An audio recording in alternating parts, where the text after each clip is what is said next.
North and South Korea fired hundreds of artillery shells into each other's waters Monday in a flare-up of animosity that forced residents of 5 front-line South Korean islands to evacuate to shelters for several hours, South Korean officials said. The exchange of fire into the Yellow Sea followed Pyongyang's sudden announcement that it would conduct live-fire drills in 7 areas north of the Korea's disputed maritime boundary. North Korea routinely test-fires artillery and missiles into the ocean but rarely discloses those plans in advance. The announcement was seen as an expression of Pyongyang's frustration at making little progress in its recent push to win outside aid.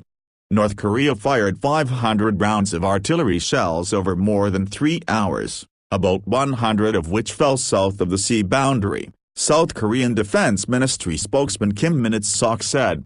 South Korea responded by firing 300 shells into North Korean waters, he said.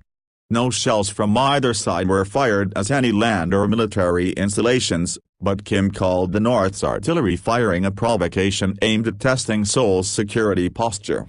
There was no immediate comment from North Korea.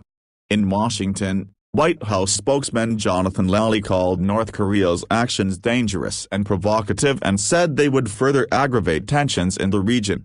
Monday's exchange was relatively mild in the history of animosity and violence between the Koreas, but there is worry in Seoul that an increasingly dissatisfied North Korea could repeat the near-daily barrage of war rhetoric it carried out last spring, when tensions soared as Pyongyang threatened nuclear strikes on Washington and Seoul in response to condemnation of its third nuclear test.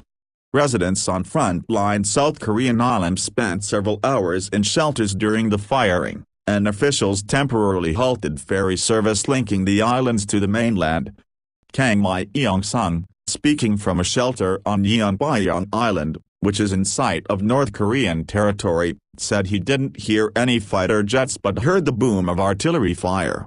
The poorly marked Western Sea boundary has been the scene of several bloody naval skirmishes between the Koreas in recent years.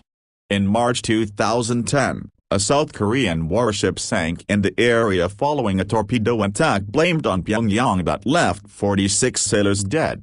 North Korea denies responsibility for the sinking. In November 2010,